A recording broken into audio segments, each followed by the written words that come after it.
జై తెలంగాణ. అందరికీ నమస్కారం.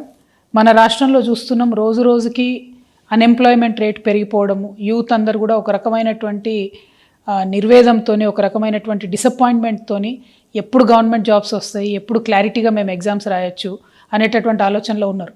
పాపం చాలామంది ఎస్పెషలీ గ్రామాలలో ఉండేటటువంటి యువమిత్రులు అందరూ కూడా వారి వారి కుటుంబాలను వదిలేసి, తల్లిదండ్రులను వదిలేసి, ఆ చిన్నపాటి వ్యవసాయం మీద వచ్చేటటువంటి డబ్బు తీసుకొని వచ్చి హైదరాబాద్లలో దిల్సుఖ్ నగర్లో, అశోక్ నగర్లో, కేపీహెచ్బిలో ఇట్లా ట్రైనింగ్ సెంటర్స్లో ఉంటూ కోచింగ్ తీసుకుంటూ వాళ్ళు ప్రయత్నం చేస్తూ ఉంటారు.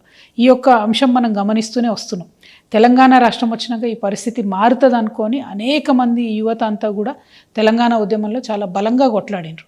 తెలంగాణ రాష్ట్రం వచ్చినాక ఏమైంది, చిన్నపాటి ఎగ్జామ్స్ మనం వేసినాం తప్పితే మెయిన్ ఎగ్జామ్స్ కానీ లేకపోతే ఒక పద్ధతి ప్రకారం, ఒక క్రమ పద్ధతిలో ఇగో ఈ మంత్లో ఈ ఎగ్జామ్ ఉంటుంది, ఈ మంత్లో ఈ ఎగ్జామ్ ఉంటుంది, ఈ తర్వాత దీనికి ప్రిపేర్ కావచ్చు, లేకపోతే ఒకటే విద్యార్థి 3-4 పరీక్షలు రాసేటటువంటి కేపబిలిటీ ఉన్న వాళ్ళకు కూడా వాళ్ళకి అట్లా అవకాశం ఇవ్వలే. మనం ఒక్కొక్క రోజు 2 ఎగ్జాములు పెట్టడం, ప్రతిదాన్ని మేము మార్చే ప్రయత్నం చేయడం, ఇట్లా చాలా జరిగినాయి.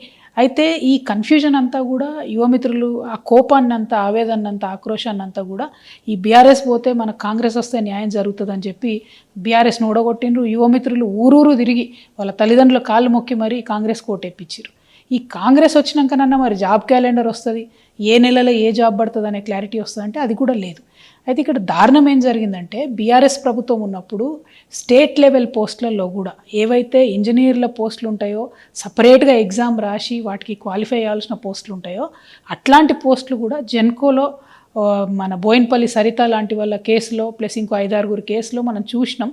దాదాపు 1,50,000 జీతానికి ప్రొవిజనల్ అనేటటువంటి ఒక చిన్న పదం అడ్డం పెట్టుకొని ఎటువంటి పరీక్షలు లేకుండా ఉద్యోగాలు ఇచ్చినటువంటి పరిస్థితి చూసినాం. అప్పుడు జరిగినటువంటి అన్యాయాన్ని తెలుసుకొని అందరం కూడా బాధపడ్డాం.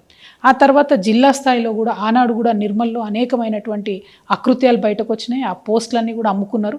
44 పోస్టులు దాదాపు 12 లక్షలు, 14 లక్షలు, 15 లక్షలకు అమ్ముకుంటే అది అందరూ కూడా జనం గగ్గోలు పెట్టి, యువమిత్రులంతా గగ్గోలు పెడితే అవి క్యాన్సిల్ అయినాయి. ఇప్పటికి కూడా పాపం అప్పుడెప్పుడో చేరినటువంటి వాళ్ళు, కాంట్రాక్ట్ పద్ధతిలో చేరినటువంటి వాళ్ళు నిర్మల్లో ఇంకా కొనసాగుతున్నారు. వాళ్ళే డబ్బులు ఇచ్చి ఉన్నారు, కానీ ఎటువంటి న్యాయం కూడా జరగలేదు. ఎందుకంటే అప్పుడు బీఆర్ఎస్లో ఉండి అన్యాయం చేసిన పెద్ద నాయకులంతా ఇప్పుడు కాంగ్రెస్లో వచ్చి చేరిండ్రు. సో ఈ పాలిటిక్స్ని దయచేసి యూత్ గమనించాలి. నేను ప్రభుత్వానికి హెచ్చరిక చేస్తూ ఉన్నా. నా దగ్గరికి చాలామంది యువమిత్రులు వచ్చిండ్రు. వారు భయపడుతున్నది ఏంటంటే, ఎట్లా అయితే బీఆర్ఎస్ గవర్నమెంట్లో రాష్ట్ర స్థాయి పోస్టులలో, జిల్లా స్థాయి పోస్టులలో అన్యాయం జరిగిందో, అది ట్రాన్స్కో కావచ్చు, జెన్కో కావచ్చు, ఇరిగేషన్ కావచ్చు,